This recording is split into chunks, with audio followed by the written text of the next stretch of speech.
Wala pa ako nakitang nangyaring gano'n, no? Na kung saan ang isang kriminal ay may kontrata, no? If indeed the person is a assassin or is an assassin, wala naman sigurong kontrata yan.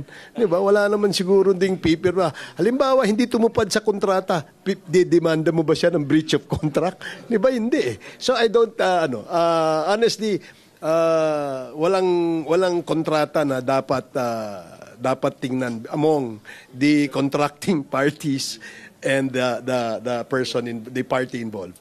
I'm sure wala pang nakagawa na may written contract relating to the hiring of an assassin. I mean, as lawyers, no, wala pa tayong nahawakang ganyang kaso.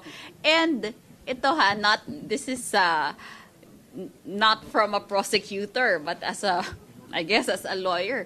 Any contract involving hiring an assassin or involving the killing of a person would be illegal because it involves something that is void or illegal.